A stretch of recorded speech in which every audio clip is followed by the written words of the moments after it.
Study point official में स्वागत है दोस्तों। आज हम लोग एनटीपीसी 2016 और ग्रुप डी 2018 में पूछे गए मैथ के कुछ मोस्ट इंपॉर्टेंट क्वेश्चन को देखेंगे जो 2021 में होने वाले एनटीपीसी और ग्रुप डी एग्जाम के लिए बहुत ही महत्वपूर्ण है। तो चलिए दोस्तों शुरू करते हैं। देखिए पहला क्वेश्चन बोल रहा है कि एक नाविक धारा के विरुद्ध 11 किलोमीटर जाता है तथा धारा के दिशा में 27 किलोमीटर जाता है, उसे प्रत्येक दशा में 4 घंटे लगते हैं, तो धारा का वेग ज्ञात कीजिए। जब भी दोस्तों नाव और धारा का क्वेश्चन रहे तो सबसे पहले दोस्तों दो चीज़ मान लीजिएगा आप लोग, ठीक है। देखिए पहले तो मान लीजिए कि शांत जल में नाव का चाल, ठीक है, मान लेते हैं कि x है और धारा की चाल जो है वह y मान लेते हैं, ठीक है। तो अब देखिए, अब अगर लिखना चाहें कि धारा की दिशा में नाव की चाल, ठीक है दोस्तों। तो धारा मान ली कि इधर बह रहा है, तो धारा की दिशा में क्या होगा, जुट जाएगा, क्योंकि ये नाव का तो चाल अपना होगा ही होगा शांत जल में, धारा का भी चाल होगा तो x प्लस वाई हो जाएगा, ठीक है। अब देखिए धारा के विपरीत दिशा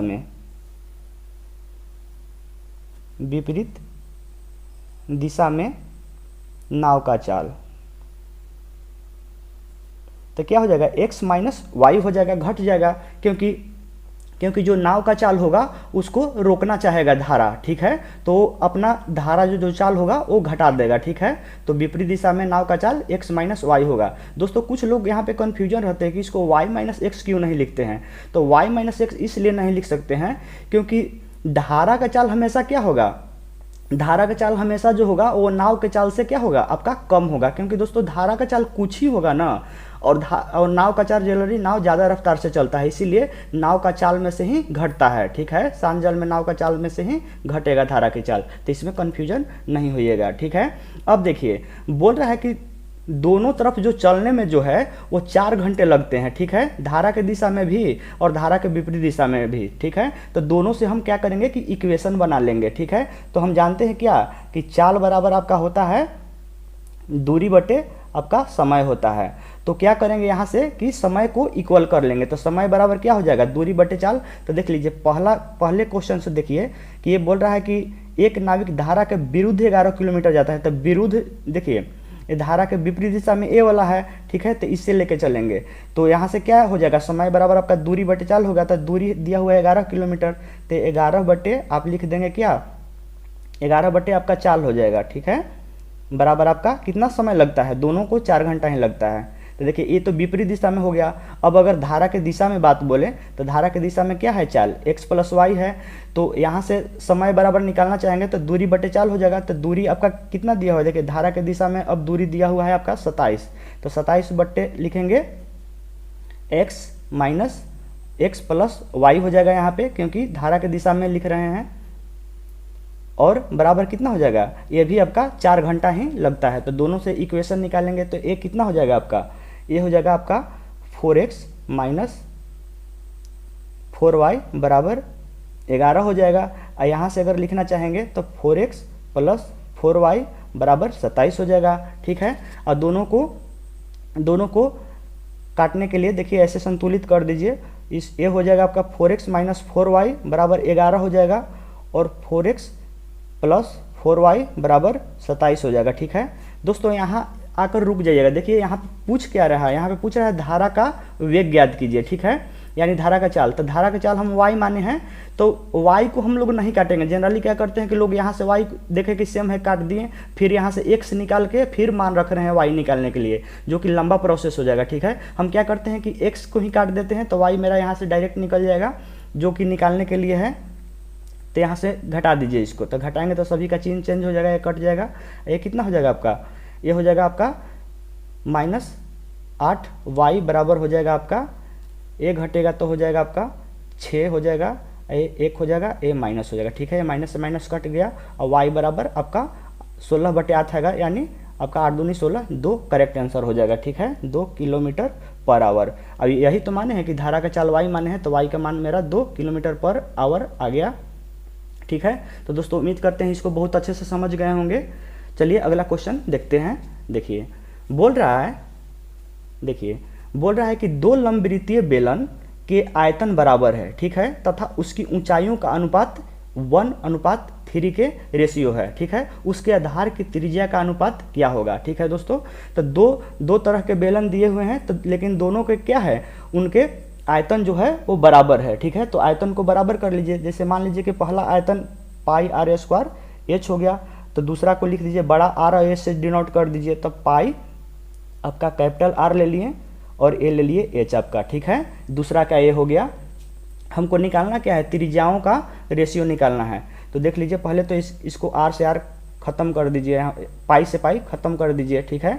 और देखिए आर निकालना है तो लिख दीजिए यहाँ पे आर स्क्वायर, ठीक है। एच के मान हमको पता है, पहला का देख लीजिए 1 है, तो यहाँ पे 1 लिख दीजिए बराबर आर स्क्वायर। और दूसरा का कितना दिया हुआ है ऊंचाई, 3 दिया हुआ है, तो यहाँ पे 3 लिख दीजिए, ठीक है। अब R2 बटे ए बड़ा कैपिटल आर स्क्वायर लिख दीजिए और 3/1 हो गया, यानी R बटे आर का मान कितना आ गया, इधर स्क्वायर है तो इधर आएगा तो रूट आ जाएगा, तो 3/1 हो जाएगा। यानी R दोनों लंबवृत्तीय बेलनों में त्रिज्याओं का जो अनुपात हो जाएगा वो आपका हो जाएगा √3/1 आपका करेक्ट आंसर हो जाएगा, ठीक है। तो यहाँ से ए ऑप्शन आपका सही है, ठीक है।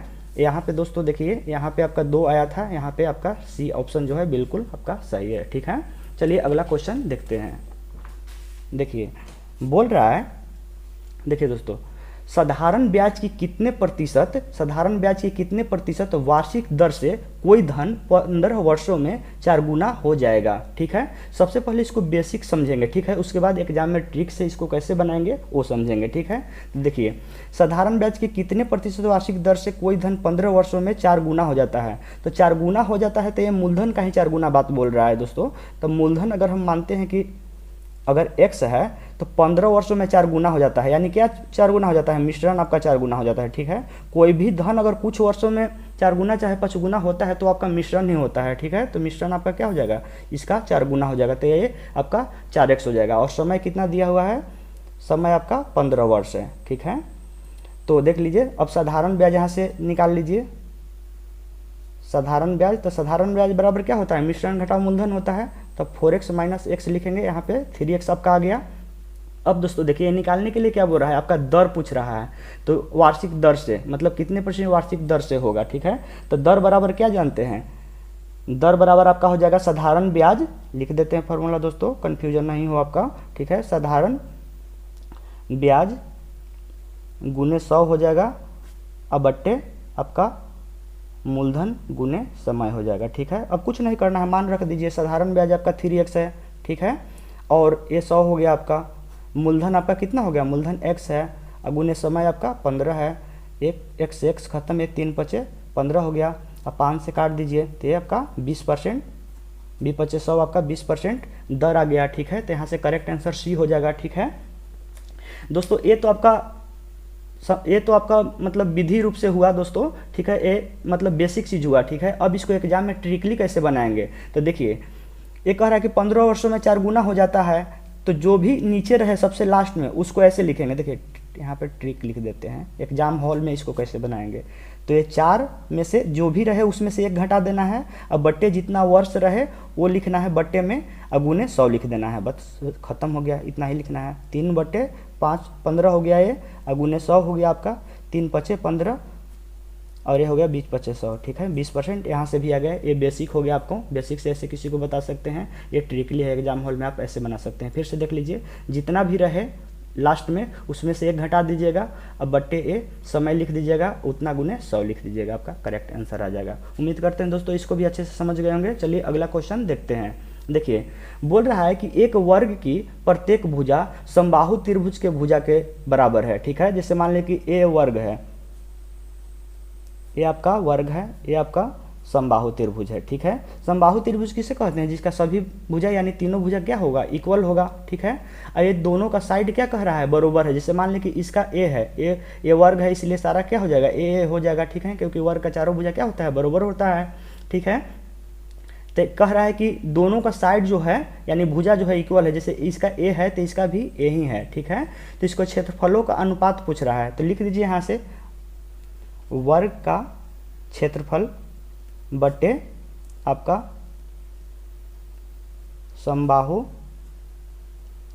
त्रिभुज का क्षेत्रफल, ठीक है। तो वर्ग का क्षेत्रफल क्या हो जाता है भुजा स्क्वायर, तो एक स्क्वायर हो जाएगा, और समबाहु त्रिभुज का क्षेत्रफल क्या होता है √3/4 अब गुने भुजा स्क्वायर, तो ए स्क्वायर हो गया ये भी, तो ए से खत्म हो गया।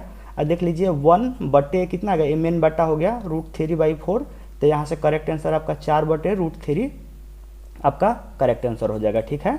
तो दोस्तों उम्मीद करते हैं इसको भी बहुत अच्छे से समझ गए होंगे, यहाँ से ए ऑप्शन करेक्ट हो जाएगा। चलिए अगला क्वेश्चन देखते हैं। देखिए दोस्तों ये भी बहुत अच्छा क्वेश्चन है। बोल रहा है कि एक रस्सी जिससे एक गाय बंधी है, ठीक है, अगर उसकी लंबाई 12 मीटर से बढ़ाकर 23 मीटर कर दी जाए तो गाय कितने बड़े क्षेत्र में चर सकती है। देखिए दोस्तों ये कहना चाह रहा है कि जैसे पहले इतना बड़ा रस्सी था, ठीक है, इतना बड़ा, तो इतना बड़ा रस्सी होगा यानी देखिए ये 12 मीटर का रस्सी था पहले, तो यानी इतना 12 त्रिज्या वाले कुछ ये पूरा कुछ चरेगा, ठीक है। अब ये जो है ये सर्कल है दोस्तों, अब ये बढ़ गया, ठीक है, अब ये 23 हो गया यानी 11 और जुड़ गया, ठीक है। ये अब पूरा कितना लंबाई हो गया आपका, ये आपका 23 हो गया, ये आपका 23 हो गया। तो जैसे अब ऐसे बन जाएगा, अब ये सर्कल, क्योंकि दोस्तों देखिए इतना लंबा अगर रस्सी से बांधिएगा तो ये चारों पट्टी ना घूम घूम के चर जाएगा, ये सारा एरिया को चर जाएगा, ठीक है। लेकिन ये बोलना क्या चाह रहा है कि जैसे पहले इतना चरता है, तो देखिए बोल रहा है कि 12 मीटर से बढ़ाकर 23 मीटर कर दी जाए तो गाय कितने बड़े क्षेत्र में चर सकती है।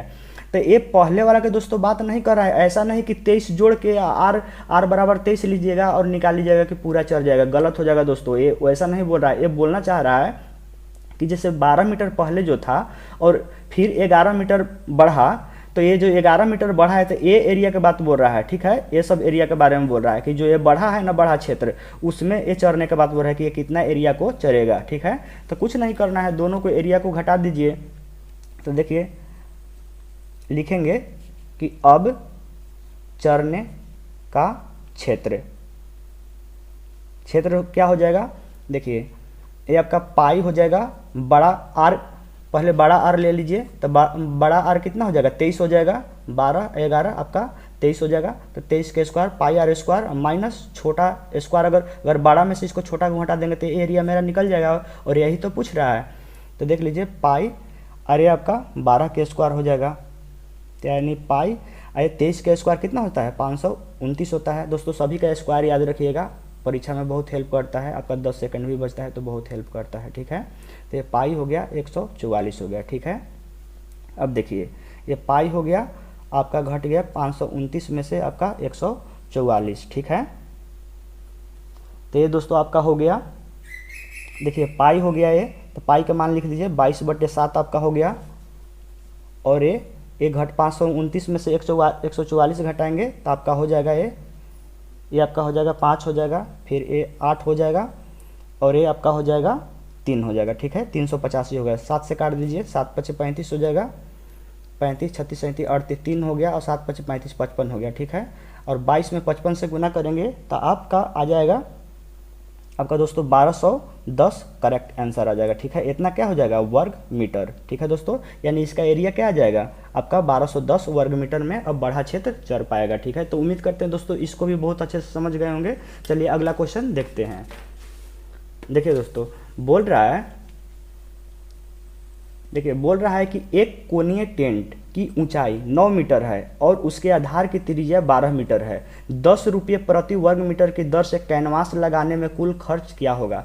दोस्तों देखिए ये कहना चाह रहा है कोणीय टेंट के मतलब ये बोल रहा है आपका शंकु का बात कर रहा है, ठीक है, शंकु का। और कैनवास जो बोलता है इसको ओढ़ाने का, ऊपर से समझिए कि चादर ओढ़ाने का बात बोल रहा है कि कितना वो लगेगा, ठीक है। तो देख लीजिए ये आपका समकोण हो गया, आपका दिया हुआ है त्रिज्या आपका 12 दिया हुआ है 12 मीटर, और आपका हाइट दिया हुआ है ये आपका 9 मीटर दिया हुआ है, ठीक है। तो देखिए तो कैनवास लगाने में तो ये क्षेत्रफल के ही बात बोल रहा है कि कितना क्षेत्र का एरिया का आपका लगेगा। तो देख लीजिए आपका शंकु का क्षेत्रफल आपका हो जाता है पाई आर एल हो जाता है, ठीक है। तो देखिए दोस्तों, ये तो हाइट है, ये आपका त्रिज्या है, तो ये ना तिर्यक ऊंचाई इसी को बोलते हैं, इसी को एल बोलते हैं, तिर्यक ऊंचाई। तो ये कैसे निकलेगा, देखिए अगर गौर से देखेंगे तो ये समकोण त्रिभुज है, ठीक है, ये समकोण त्रिभुज है। तो एल बराबर कैसे होगा, इसमें कर्ण हो गया एल, तो कर्ण बराबर क्या होता है, रूट अंडर लंब स्क्वायर प्लस आधार स्क्वायर होता है। तो आपका क्या हो जाएगा 81 प्लस 144 हो जाएगा, ठीक है, बराबर है 44 से। तो ये आप जोड़ेंगे तो आपका आ जाएगा, ये आपका दोस्तों 225 आ जाएगा, ठीक है, जोड़ेंगे तो ये यहाँ से 15 आ जाएगा ये, ठीक है। यानी तिर्यक ऊंचाई कितना आ गया आपका 15 आ गया।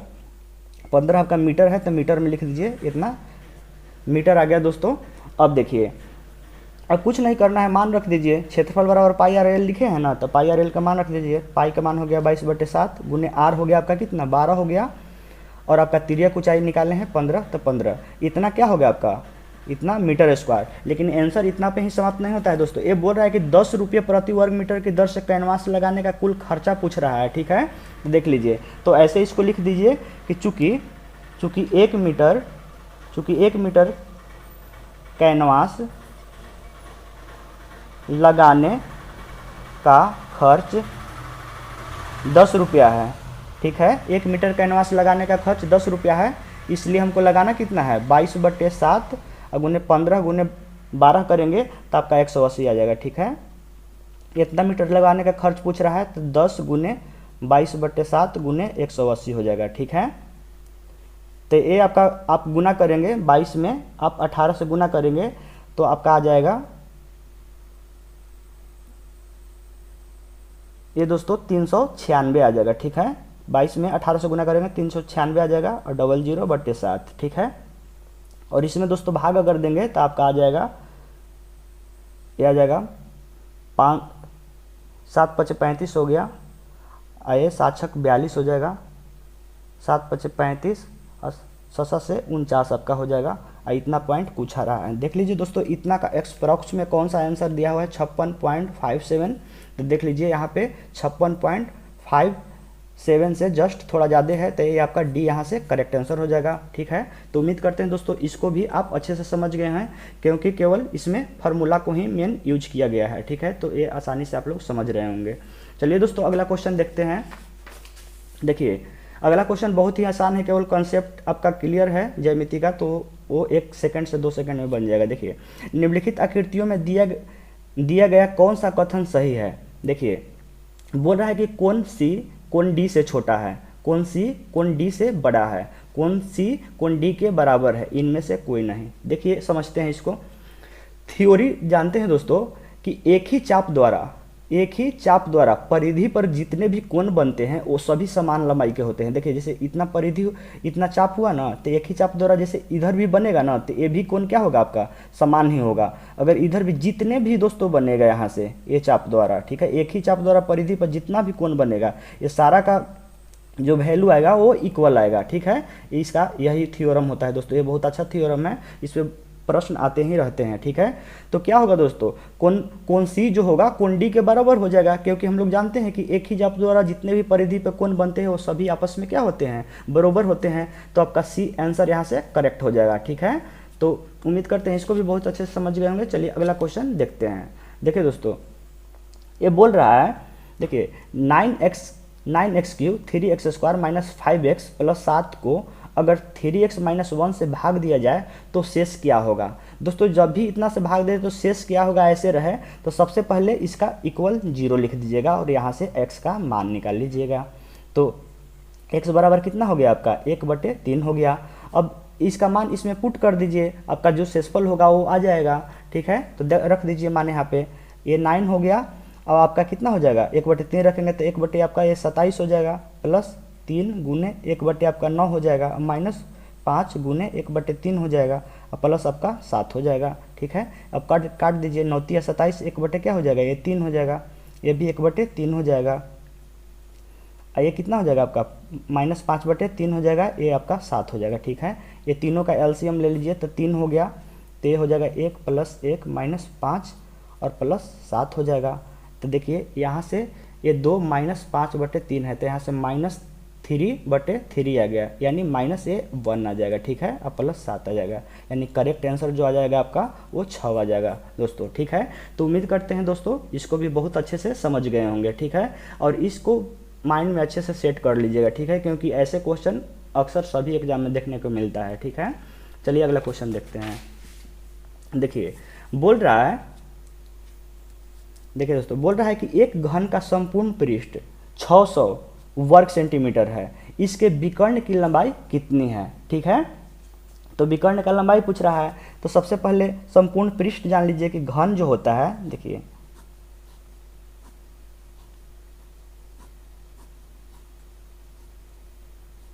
घन का क्या होता है, घन का सभी साइड जो होता है वो इक्वल होता है, ठीक है, और घन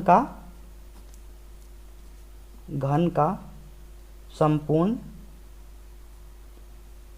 पृष्ठ का क्षेत्रफल बराबर होता है 6 गुने भुजा स्क्वायर, यानी जो भी इसका, क्योंकि सभी साइड इक्वल होता है, अगर एक साइड ए है तो सभी साइड कितना हो जाएगा आपका ए ही ए होगा, सभी साइड कितने साइड होते हैं टोटल आपका किनारा हो जाएगा वो 12 किनारा होगा और सभी इक्वल होगा, ठीक है। तो 6 गुने इसका भुजा स्क्वायर हो जाता है, भुजा स्क्वायर।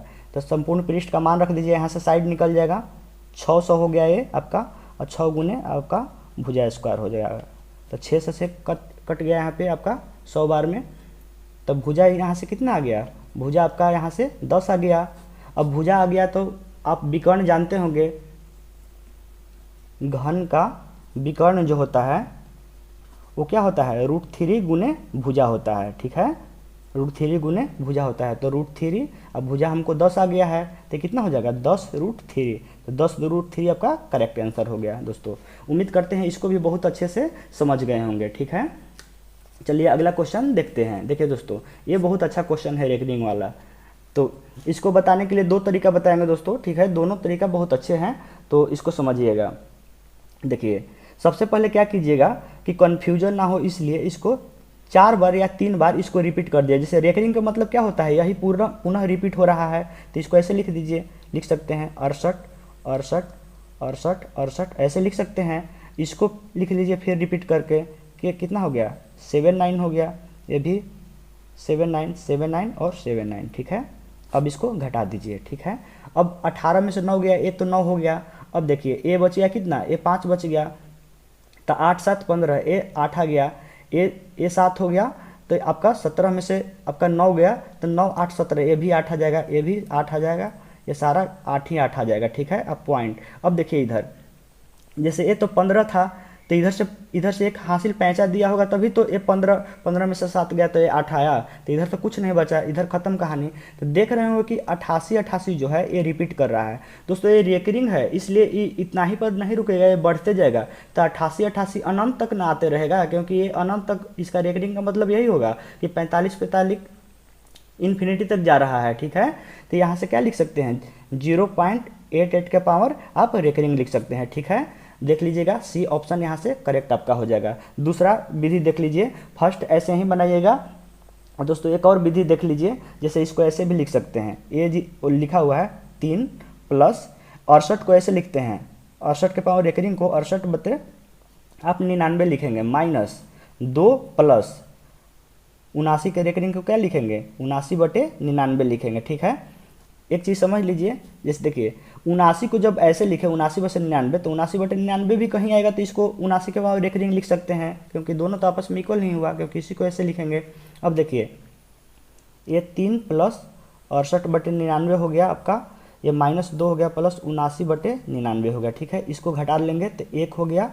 और देखिए यहाँ से इसको कैलकुलेशन करेंगे तो ये आपका क्या हो जाएगा, ये आपका -11 बटे 99 हो जाएगा, ठीक है। अगर घटाएंगे इसको तो 88 बटे आपका 99 हो जाएगा। तो देखिए दोस्तों क्या भी बताए हैं कि जब इसको देखिए, जैसे जब 79 को 79 बटे 99 लिख सकते हैं, अगर 79 रेकरिंग में है और इसको 79 बटे 99 लिख सकते हैं, तो जब ये फॉर्मेट भी आ गया, देखिए ऐसे फॉर्मेट में आ गया, तो इसको इस फॉर्मेट में डाल देते हैं, तो इसको क्या लिखेंगे 0.88 के पावर रेकरिंग डाल देंगे। तो उम्मीद करते हैं दोस्तों इसको भी समझ गए होंगे, ठीक है। चलिए दोस्तों अगला क्वेश्चन देखते हैं। दोस्तों रेकरिंग वाला सभी में एग्जाम में पूछता है, तो इसलिए रेकरिंग वाला जरूर माइंड में रखिएगा आप लोग। चलिए अगला क्वेश्चन देखिए बोल रहा है कि किसी धन पर साधारण ब्याज मूलधन का 2/9 है, ठीक है। मूलधन का 2/9 है, तो देख लीजिए मूलधन मान लीजिए, जैसे जैसे कह रहा है वैसे ही कीजिएगा, बेसिक से बिल्कुल बता रहे हैं। मूलधन अगर x है तो आपका साधारण ब्याज कितना हो जाएगा, साधारण ब्याज जो हो जाएगा आपका वो x गुने 2/9 हो जाएगा, यानी 2x/9 होगा, क्योंकि साधारण ब्याज जो है मूलधन का 2/9 है। मूलधन अगर x मानेंगे तो साधारण ब्याज आपका कितना हो जाएगा, 2x/9 हो जाएगा, ठीक है। अब देखिए कह रहा है कि यदि वर्षों की संख्या दर प्रतिशत की दुगनी है, ठीक है। अगर दर प्रतिशत की दुगनी कर रहा है तो दर अगर y मानते हैं तो वर्षों की संख्या कितना हो जाएगा, वर्षों की संख्या क्या हो जाएगा, दुगना हो जाएगा, 2y हो जाएगा, क्योंकि दर प्रतिशत का दुगनी है वर्षों की संख्या, ठीक है। तो अब कुछ नहीं करना है, पूछ क्या रहा है, तो धन कितने समय के लिए दिया गया था, समय पूछ रहा है, तो समय बराबर लिख दीजिए। तो समय बराबर क्या हो जाएगा आपका, समय बराबर आपका हो जाएगा साधारण ब्याज। देखिए आपका वही फार्मूला सब में चलते रहता है, उधर उसी को इधर उधर पलटते रहता है। जैसे साधारण ब्याज बराबर होता है ना, मूलधन गुने समय गुने दर बट्टे 100, उसी को पलटते रहता है। तो आपका साधारण ब्याज गुने 100 हो जाएगा, अब बट्टे मूलधन गुने ये आपका दर हो जाएगा। तो साधारण ब्याज कितना आया है, साधारण ब्याज आपका है 2x/9 है, और गुने 100, अब बटे आपका मूलधन x है, और गुने आपका दर जो है वो आपका y है, ये कट गया यहाँ से। अब देख लीजिए ये इधर आएगा तो ये कितना हो जाएगा, 2y² / 100 आपका 9 हो जाएगा, ठीक है। तो देखिए ये दोस्तों जो है यहाँ से 2 से 2 भी काट दीजिए, तो ये 2 से 2 खत्म हो गया, ठीक है। 2 से 2 खत्म हो जाएगा, तो ये आपका हो जाएगा, इसको खत्म कर दीजिए, तो ये y बराबर कितना हो जाएगा आपका 10/3 हो जाएगा, ठीक है। तो दोस्तों ये y बराबर 10/3 आया ना, लेकिन हमको समय कितना है, समय तो 2y है, तो समय वर्षों की संख्या या समय बराबर क्या लिख सकते हैं, 2y बराबर 2 गुने y का मान हमको मालूम है 10/3, तो 10/3 ले लीजिए, यानी 20/3 हो गया। इसको कैलकुलेशन करते 3 × 6 = 18, ये इतना आ जाएगा, ठीक है। 6.2/3 आ जाएगा, ठीक है। तो दोस्तों आपका बी यहाँ से करेक्ट आंसर हो जाएगा। उम्मीद करते हैं इसको भी बहुत अच्छे से समझ गए होंगे। चलिए अगला क्वेश्चन देखते हैं। देखिए दोस्तों ये क्वेश्चन बहुत इंपॉर्टेंट है। देखिए बोल रहा है कि यदि एक टंकी में 2 पाइप एक साथ कार्यरत हो, ठीक है, तो टंकी 12 घंटे में भर जाती है। यदि एक पाइप दूसरे से 10 घंटे जल्दी भरे तो दूसरा पाइप टंकी को भरने में कितना समय लेगा। देखिए दोस्तों ये बोल रहा है कि दूसरा पाइप टंकी को भरने में कितना समय लेगा। यदि एक पाइप दूसरे से 10 घंटे जल्दी भरे, ठीक है, दूसरे से, तो मान लेते हैं कि दूसरा जो है x घंटा में भरता है, तो पहला कितना भरेगा, कह रहा है कि 10 घंटा जल्दी भर देता है, यानी 10 घंटा कम में भरता है दूसरे से पहला, तो आपका 10 घंटा कम में भरेगा। अब देखिए अब दोस्तों लिखने का यहाँ से इक्वेशन को सेट करने के लिए 2 तरीका यहाँ से बनता है। आप पहले तो बेसिक समझ लीजिए। जैसे दूसरा नल x घंटा में 1 भाग भरता है, तो 1 घंटा में कितना भरेगा, 1/x भरेगा, और ये भी 1 घंटा में कितना भरेगा, 1/x - 10 भरेगा। तो देखिए 1 घंटा में दोनों इतना भाग भरेगा, तो ये भी तो दोस्तों दिया हुआ है कि टोटल भाग दोनों मिलकर 12 घंटा में भरता है। तो 1 घंटा में चूंकि ये निकाले हैं, तो 1 घंटा में यहाँ से निकालते हैं कि कितना, चूंकि 12 घंटा में 1 भाग भरता है, तो 1 घंटा में कितना भरेगा, तो 1 घंटा में 1/12, क्योंकि 1 घंटा में ही ये भी भरा हुआ भाग है, 1 घंटा में ही, यानी घंटा घंटा इक्वल कर दिए हैं 1 घंटा। तो ऐसे सेट कर दीजिए, चाहे जैसे 2 को अगर मालूम हो कि दूसरा, चाहे पहला कुछ x घंटा में कोई करता है और दूसरा y घंटा में करता है, तो दोनों मिलकर कितना घंटा में करता है, दोनों मिलकर xy/x + y, यानी प्रोडक्ट बाई सम हो जाता है, ठीक है। देखिए दोस्तों कोई ऐसे अगर सिंपली समझिए, एक बंदा 10 दिन में कोई काम करता है, एक बंदा 20 दिन में कोई काम करता है, ठीक है, तो बोल दिया कि दोनों मिलकर कितना दिन में काम करेगा, तो प्रोडक्ट बाई हम सम के बात बोल रहे हैं, यानी 10 × 20 अब बटे आपका 10 + 20 दिन में काम करेगा, ठीक है। तो ऐसे आप समझिए, चाहे ऐसे समझिए, बात क्या है, बरोबर ही है, ठीक है। इसको भी तो हम क्या बोले, प्रोडक्ट बाई सम, तो कर दीजिए ऐसे, प्रोडक्ट बाई यहाँ से सम हो गया, ठीक है। अब बराबर कितना दिन में दोनों करता है, दोनों मिलकर कितना समय में भरता है, 12 घंटे में, तो 12 लिख दीजिए। तो दोस्तों इसका भी लसन लेंगे ना तो ऐसे ही आ जाएगा, तो इसलिए कन्फ्यूजन नहीं होना है। तो देख लीजिए, अब देखिए एक्स दूसरा, चूंकि बोल रहा है कि पाइप टंकी को भरने में कितना समय लगेगा, दूसरा का ही पूछ रहा है और दूसरा को ही हम लोग माने हुए हैं, ठीक है। तो ऑप्शन रख के ही डायरेक्ट हम लोग चेक करेंगे। तो दोस्तों 30 अगर रखेंगे तो देखते 30 रखने पे 12 आएगा कि नहीं। देखिए 30 अगर रखते हैं तो देखिए 30 गुने ए आपका हो जाता है 20 और बटे ए हो जाएगा 30 और प्लस ए आपका हो जाएगा कितना, ए भी हो जाएगा 30 और माइनस 10 हो जाएगा, ठीक है। तो देखिए ये आपका 600 हो गया, आई आपका 50 हो गया, ये काटेंगे तो आपका 12 आ जाएगा, ठीक है दोस्तों। तो एग्जाम हॉल में कभी भी इसको बनाने के चक्कर में नहीं रहिएगा, ठीक है। अगर परीक्षा में जैसे मैट्रिक इंटर में दे रहे हैं तो ये आप विधिवत बनाएंगे, ठीक है। यहाँ से द्विघाती के समीकरण से आप एक्स का वैल्यू निकाल लेंगे, लेकिन एग्जाम हॉल में कोई भी कॉम्पिटेटिव एग्जाम दे रहे हो तो वहाँ पे ऐसे ही मान पुट करके ही देखेंगे। देखिए दोस्तों 30 पुट किए तो आपका 12 आ गया, यानी एक्स का वैल्यू कितना होगा, एक्स का वैल्यू 30 आपका हो जाएगा, जो कि आपका 30 करेक्ट आंसर हो जाएगा। यहाँ से दूसरा जो पाइप का टंकी है वो भरने में कितना समय लेगा, यानी 30 घंटा का समय लेगा, ठीक है। तो अब चलिए अगला क्वेश्चन देखते हैं। उम्मीद करते हैं इसको बहुत अच्छे से समझ गए होंगे। देखिए ये बोल रहा है कि 0.47777 ऐसे ही बढ़ते जा रहा है, यानी ये रेकरिंग वाला मामला है, ठीक है। किस साधारण भिन्न के बराबर है, ठीक है। तो देखिए इसको पहले ऐसे लिख लीजिए, देखिए 0.47 के पावर रेकरिंग दे दीजिए, यहाँ पे रेकरिंग दे देंगे क्योंकि जो चीज़ रिपीट हो रहा है उसी के पावर रेकरिंग दे, 4 के पावर रेकरिंग नहीं देना है। देखिए 7 ना रिपीट हो रहा है तो 7 के पावर रेकरिंग दे दिए। अब दोस्तों रेकरिंग, अब इसको हल कैसे करना है वो सीखिए बहुत ध्यान से, ठीक है, क्योंकि ये बहुत इंपॉर्टेंट है और बेसिक चीज़ है, ठीक है। देखिए सबसे पहले तो 47 लिख दीजिए, जो भी दिया हुआ है लिख दीजिए। अब घटाइए, इसमें कितना घटाना है, देखिए जिसके पावर रेकरिंग नहीं है वो घटा देना है इसमें। तो 4 के पावर रेकरिंग नहीं है तो 4 घटा देते हैं, बटे जिसके पावर रेकरिंग है उसको 9 से डिनोट करते हैं। तो 1 के पावर रेकरिंग है इसलिए 1 9 लिखेंगे। अगर 2 के पावर रेकरिंग रहता तो 2 9 लिखते, तो 1 के पावर रेकरिंग है इसलिए 1 9 लिखे हैं। और देखेंगे कितना के पावर रेकरिंग नहीं है, तो 1 के पावर रेकरिंग नहीं है तो इसलिए एगो शून्य भी बैठाना है। उम्मीद करते हैं दोस्तों इसको अच्छे से समझ गए होंगे, जैसे बताएं। अभी एक और क्वेश्चन लेंगे तो और अच्छे से समझ में आ जाएगा। यानी कितना हो गया आपका, ये 43 बटे आपका 90 आ गया, जो कि करेक्ट आंसर है आपका सी हो जाएगा। देखिए एक और ले लेते हैं क्वेश्चन, जैसे मान लीजिए 0.234 यानी 34 का पावर मान लेते हैं कि रेकरिंग है, तो इसको कैसे लिखेंगे, देखिए फिर उसी नियम से चलेंगे। सबसे पहले इसको ज्यों का त्यों लिख दीजिए, ठीक है। अब क्या बोले हैं, जिसके पावर रेकरिंग नहीं है वो घटा देना है इसमें से, ठीक है। अब बट्टे क्या लिखना है, बट्टे आपका जितना के पावर रेकरिंग है जय गो के पावर उतना 9 लिखना है। तो 2 गो के पावर रेकरिंग है तो 2 गो 9 लिख दिए। अब देखेंगे कि कितना के पावर रेकरिंग नहीं है उतना शून्य बैठाएंगे। तो 1 के पावर रेकरिंग नहीं है तो एगो क्या करेंगे, शून्य बैठाएंगे। इसमें भी 1 के पावर ही रेकरिंग नहीं था तो एगो शून्य। अगर यहाँ पे 22 रहता तो 2 गो 0 हो जाता। 22 अगर लिख दें यहाँ पे तो यहाँ पे 2 गो शून्य बैठेगा, ठीक है। तो यहाँ से लिख दीजिए ये 200 आपका 32 बटे 990 हो जाएगा, ठीक है। तो ये आपका करेक्ट आंसर हो जाएगा। तो दोस्तों उम्मीद करते हैं इसको भी आप बहुत अच्छे से समझ गए होंगे। चलिए अगला क्वेश्चन देखते हैं। देखिए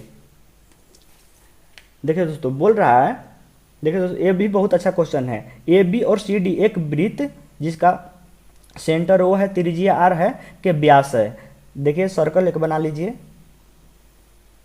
इसमें सेंटर से ही गुजर रहा है। ये मान लेते हैं कि ए है, ए बी है, ये आपका सी है और ये डी है, ठीक है।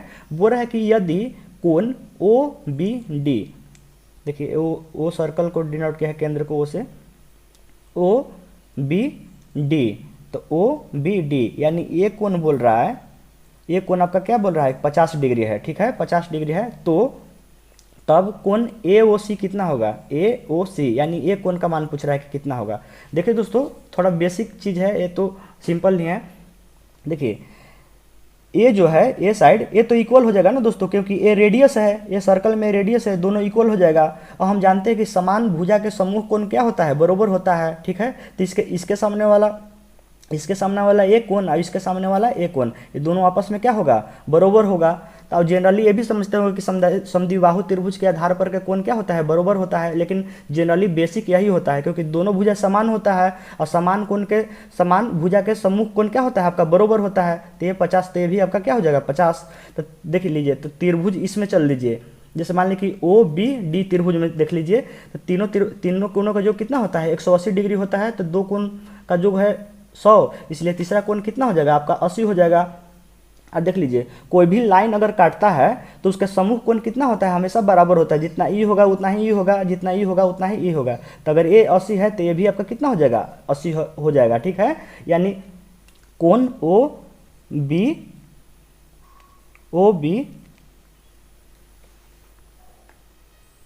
सॉरी दोस्तों, देखिए ए पूछ रहा है यहाँ से कोण ए ओ सी का मान, ठीक है। तो ए ओ सी का मान कितना हो जाएगा, ए ओ सी, ठीक है। तो ए ओ सी का मान कितना हो जाएगा आपका 80 डिग्री हो जाएगा, ठीक है। तो उम्मीद करते हैं इसको भी बहुत अच्छे से समझ गए होंगे, ये बेसिक चीज़ था थोड़ा सा, ठीक है।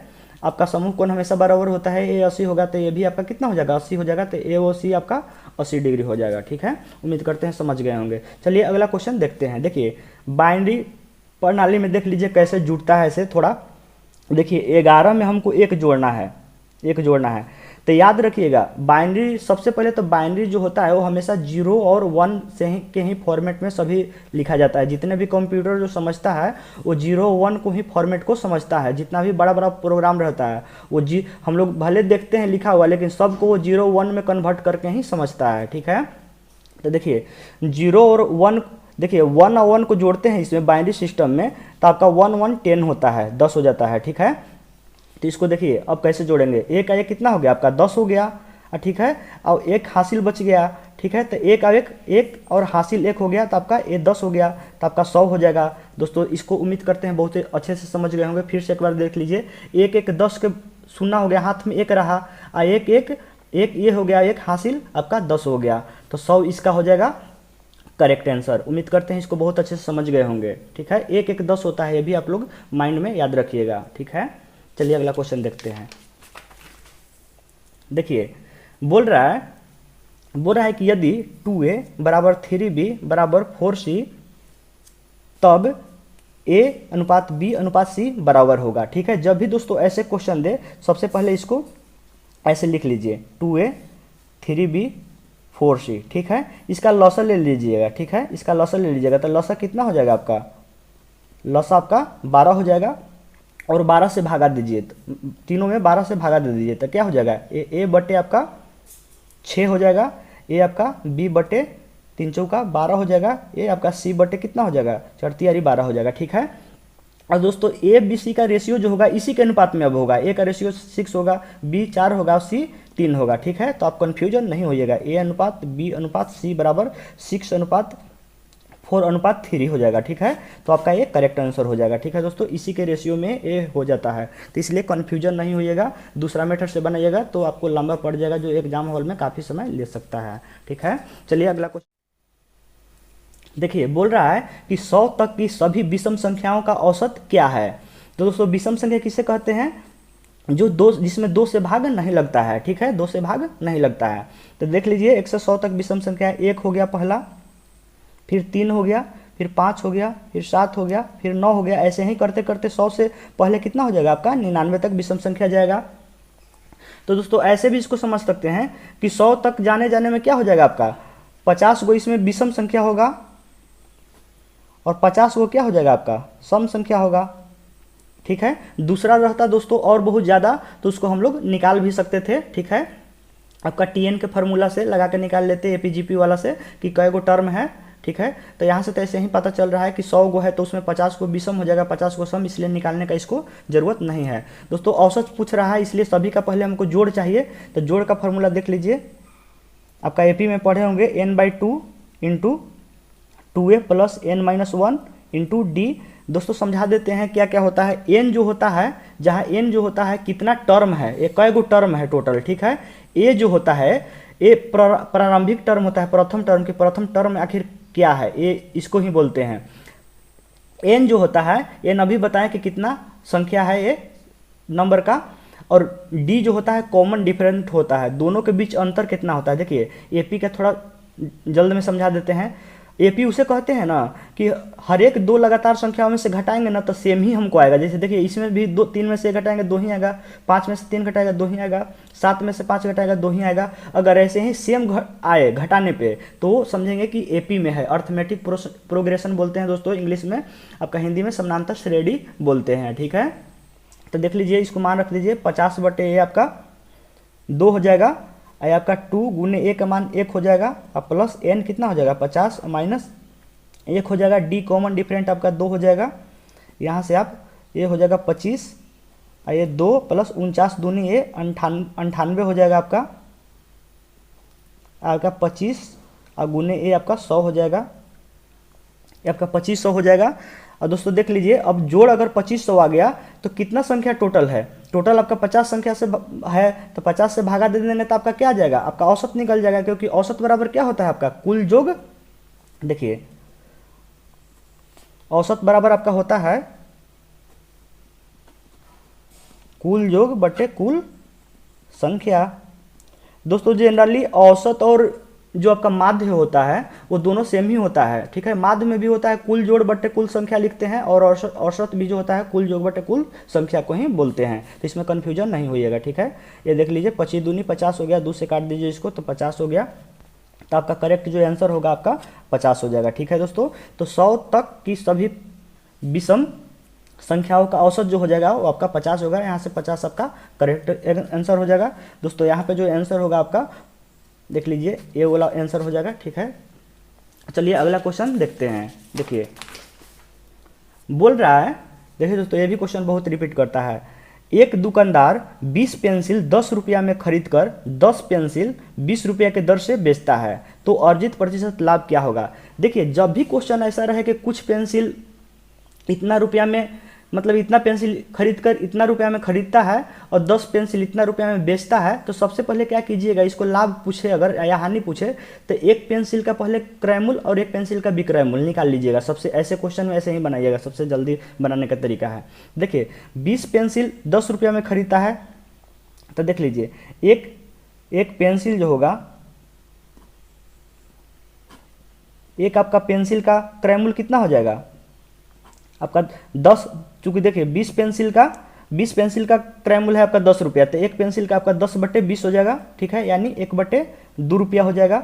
वैसे ही देख लीजिए अगर 10 पेंसिल का विक्रय मूल्य आपका 20 रुपया है, ठीक है, 10 पेंसिल का विक्रय मूल्य आपका 20 रुपया है, तो एक पेंसिल का विक्रय मूल्य कितना हो जाएगा, ये आपका दोस्तों क्रय मूल्य है, एक पेंसिल का क्रय मूल्य, और एक पेंसिल का यहाँ से क्या निकालते हैं, एक पेंसिल का आपका विक्रय मूल्य निकाल लेते हैं, तो एक पेंसिल का विक्रय मूल्य आपका क्या हो जाएगा, क्योंकि 10 पेंसिल का विक्रय मूल्य 20 रुपया है, तो एक पेंसिल का विक्रय मूल्य हो जाएगा 20 बटे आपका 10 हो जाएगा, यानी आपका ये 2 रुपया आ जाएगा, ठीक है। अब देखिए लाभ बराबर क्या हो जाएगा दोस्तों, कन्फर्म है कि इसमें लाभ ही होगा, क्योंकि क्रय मूल्य 50 पैसा है और विक्रय मूल्य आपका 2 रुपया है, तो लाभ निकाल लीजिए, तो 2 माइनस 1 बटे 2 हो जाएगा आपका, तो 2 दूनी 4, ये आपका 2 दूनी 4 में से 1 घटा तो आपका 3 बटे 2 आ जाएगा, इतना क्या होगा आपका लाभ हो जाएगा। और चूंकि क्या पूछ रहा है आपका लाभ कितना होगा, यानी लाभ प्रतिशत निकालने के लिए पूछ रहा है दोस्त, तो लाभ प्रतिशत बराबर आपका हो जाएगा लाभ गुने 100 और बटे आपका क्रय मूल्य, एक पेंसिल का क्रय मूल्य कितना है, तो 1 बटे 2 हो जाएगा, 2 से 2 खत्म हो गया, आपका 300 जो है % करेक्ट लाभ आ जाएगा, ठीक है।